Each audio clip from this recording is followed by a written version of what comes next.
All right, today in this video, we're going to go through various different places in your contracting business that you are leaking tons of cash and you probably don't know you are, but you are. And you're choosing to leak this cash by not having these things in place. So let's get through it. First thing is cross-selling. And you're probably already doing this to some extent. So like if you're a roofer and you also sell gutters and you also sell siding, but you're probably not doing it good enough. I need you to understand how much of an economic advantage you gain over your competitors by being a crazy good cross-seller.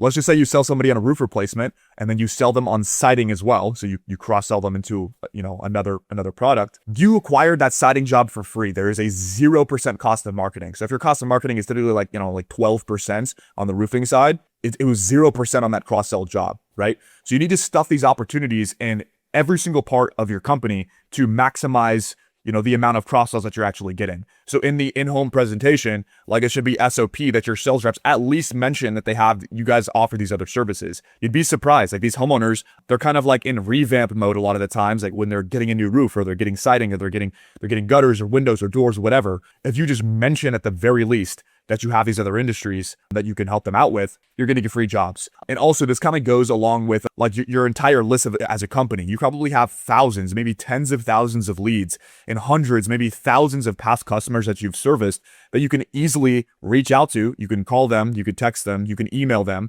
and try to cross-sell them into other industries. Run an offer where you are giving, a discount, or you're bundling like gutters with siding or something, and run email text campaigns, cold call them, and try to cross-sell these people in other industries. Because if you have a list of thousands and thousands of people, you have money that is just sitting on the table that is free, that you already have right there, and you're not hitting it hard enough. So you need to put the systems and processes in place to make sure cross-selling it's a priority, because it gives you such an advantage over your competitors. So that's the first thing that people are underutilizing tremendously, is cross-selling. This is the biggest one, I think. Speed to lead. I talk about this constantly, but speed to lead is extraordinarily important. I want to pretty much put you through the perspective of a homeowner. So let's just say I'm a homeowner right now and I need a new roof.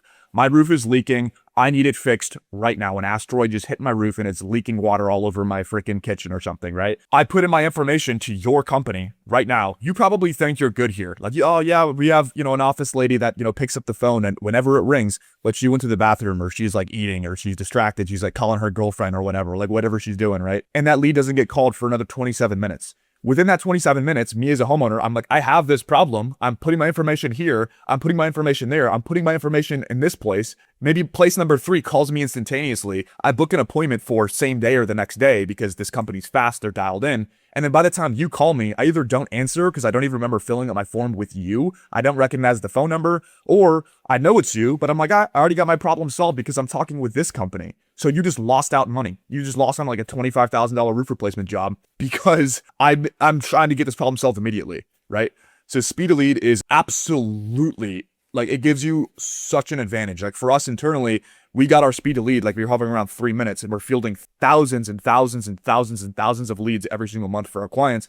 We brought it down to 6 seconds company wide. It changed everything for us. Like we went from it would change everything. I'll just say that. It changed absolutely everything. Quality, booking rate, our internal profitability, and it'll do the same for you. So speed to lead is absolutely massive. And then this kind of goes along with KPI tracking as well, which is the third one. So most people think that they know their numbers, and it's the biggest blunder that most business owners make, because you as an owner, that's what you should be. You should be an owner. You shouldn't be like an operator in your company. Like the goal is to be an owner in your company, right?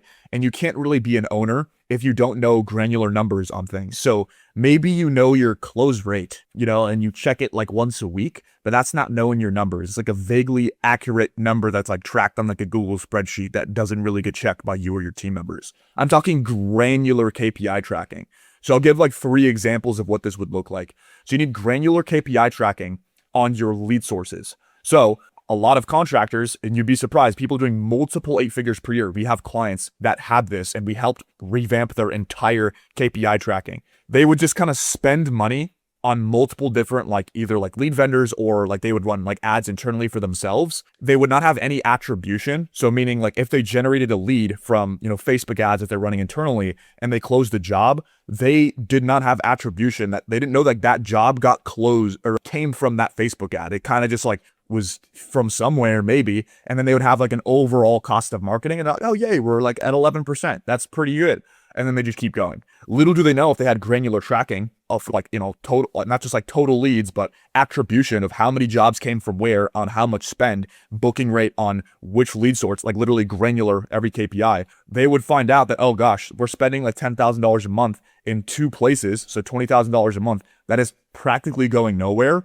And then we're also like 8xing our money on another lead source. Let's turn off that's 20 grand and put it into the profitable ones. But they don't have granular tracking there. Another place is your guys' CSRs. So the setters that you have, what are they doing, right? Like how many times are they calling leads? So their average dial per contact. We have Carlos as doing 2 dials per lead. And then we have Samantha that is doing 9 dials per lead. So we know Samantha is on her shit, right?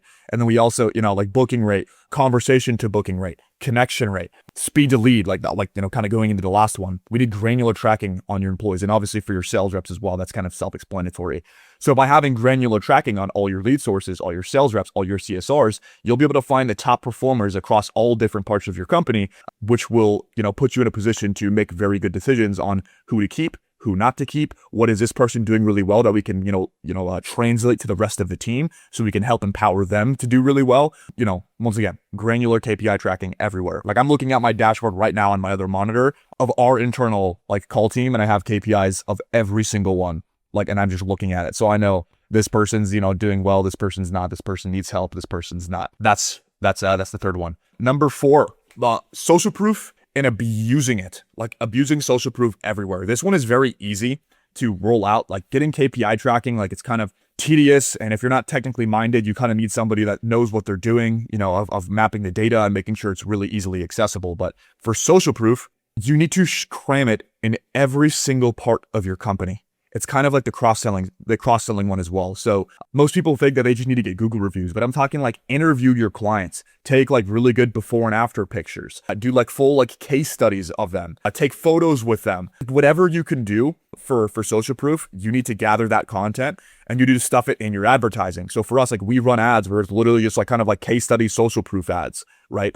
Of our client success. And people are like, oh, that's cool. Like, let me check this out. Right. And there's that much more trust built in your nurturing process. So when you get a lead, your lead to booking nurturing process, you're sending them testimonials of like one of their neighbors. Like, hey, we just helped Samantha with her roof. Check this out. She's in your neighborhood, so we thought you might be interested. And it's a video of Samantha saying, I talked to so many different roofers and I talked to XYZ roofing company. It was the best decision I've ever made.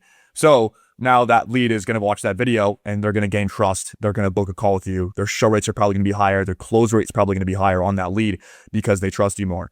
In your sales process, are you bringing up like a success stories, I guess, projects you've done in the neighborhood? Your long-term nurturing, that list that I mentioned that you should be cross-selling to, are you using social proof to sell that list? Just sending them social proof, like not even trying to like sell them, just send them social proof. Like, hey, check this job out that we did for Samantha. And it's just a beautiful siding job done. Beautiful new bathroom, beautiful. And homeowners will see that and be like, oh, wow, maybe I should, call these guys up. And then that's a sale that you just converted by putting social proof everywhere. And what you need to do, like where a lot of people go wrong with this is they almost expect like homeowners to kind of give them that social proof, like out of their own goodwill, and they usually won't. So you need to not only incentivize the homeowner, but you need to incentivize your team members to collect the social proof. So maybe you're getting like a homeowner, like a Starbucks gift card or like a gift card to like the nearest steakhouse or something for a dinner for, doing a case study or an interview with you. But you need to incentivize your sales team, right? So when your sales team is going out to these appointments, you need to give them $350, $500 if they collect a video, or $150 if they collect a Google review.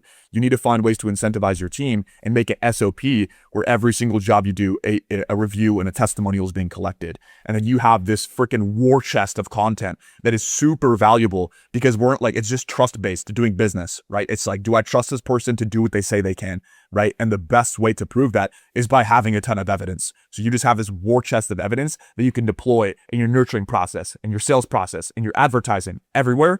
And it'll give you like 5 to 10% improvements on every single KPI, on your lead to booking rate, on your show rate, on your close rate, like everywhere. And that is huge when you stack a 5% improvement in like 12 different places in your company, right? So use and abuse social proof. And the last one here, this one is very underutilized. Like this one goes unnoticed quite a bit, and it's your CSR availability. So the availability of your setters, the people that are answering the phones when a lead comes in, when somebody looks you up on Google or clicks on one of your meta ads or clicks on calls you from a billboard that you might have or the guerrilla marketing. Most people, they have maybe a handful of setters, and they're available like 9 to 5, 5 days a week. So, that gives you like a standard 40 hours per week of availability. You call the business after 5 p.m. and it goes to a robot like, oh, you called us outside of business hours. Like, we'll give you a call back at, our earliest convenience. And then maybe they get a call next day. But if you remember, like from the speed to lead segment of this video, me as a homeowner, I have a problem. I don't give a shit that it's 6 p.m. Like, I have a problem I need to get solved.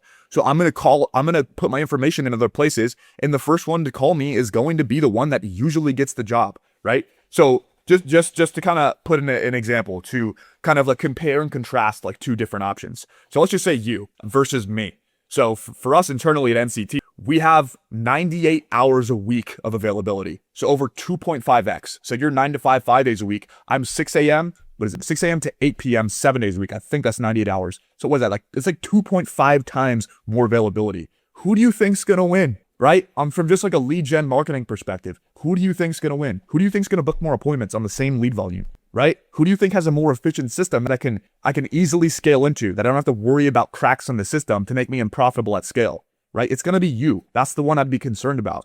Right? So just by having stronger availability of your CSRs, it will indirectly impact your speed to lead, increase the amount of bookings you have, and you will be quicker than your competitors. If you're the quickest one on the block, you will beat your competitors. It's as simple as that. And one of the best ways to do that is having very wide availability. Because like, once again, to go back to the homeowner example, if I put in my information at 6 p.m. on a Friday, I'm not going to get called until 9 a.m. on Monday. You really think I'm just going to wait around for you for like 2.5 days to call me back? I have a problem. Like, I don't owe you anything, right? Like, I have a problem I need to solve. So I'm going to go to wherever I can go to get that problem solved, right? So this is one that is absolutely huge, and it's very easy. Like, it's so easy. Just hire some virtual agents that you can find anywhere that have that don't sound foreign. Like, you could, once again, hire them anywhere, pay them like, a decent amount of cash, like a couple grand a month, and they will just be by their phones and just answer their phone. That's their whole job. Answer your phone when it rings and book the appointment. And you'll be surprised how big of a lever this is to grow your company. Right? You'll just check your cost of marketing one day and you're like, oh wow, it went down from 11% to 8% by pulling this one lever. So with all 5 of these combined, like if you have crazy good availability, like with your CSR team, if you're abusing social proof on every end of your business, you're collecting case studies, you're doing interviews, you're doing like community events, you're getting like B-roll of it, and you're posting content, and you're advertising, and your sales process, you're pushing it every single place. And then you're also tracking your granular KPIs for your CSRs, your sales team, your lead sources, every place in your company. And you also have a lightning fast speed to lead. You're calling, boom, instantaneously. You're answering instantaneously for pretty much every lead that comes in. And then you're also cross-selling very efficiently to other offers. And maybe if you don't have other offers, make other offers, right? So like if you're not doing gutters and you're also doing roofing, then you should probably launch a gutter division in your company, right? Like it's a very easy way to horizontally make cash out of thin air. Like it's if you have 1,000 past customers for roofing and you close 10% of them on gutters, that's 100 freaking clients. You can do the math on the average ticket of what it would look like for you. That's a whole other business you pretty much just started, right? And it's that easy if you have the bandwidth for it. So if you're doing all 5 of these things very well, you'll pretty much build momentum. Like if you think of a slingshot, you will pull that slingshot back, that bow and arrow back, and you have so much potential energy that all it'll take now is just hiring more team members and rinsing and repeating on the marketing, and you just release it, oosh, you're doing multiple 8 figures, right? That's what these big dogs do. They know that the heartbeat of their company is getting leads and, the marketing end, but what good are leads when the leads go into a crappy system?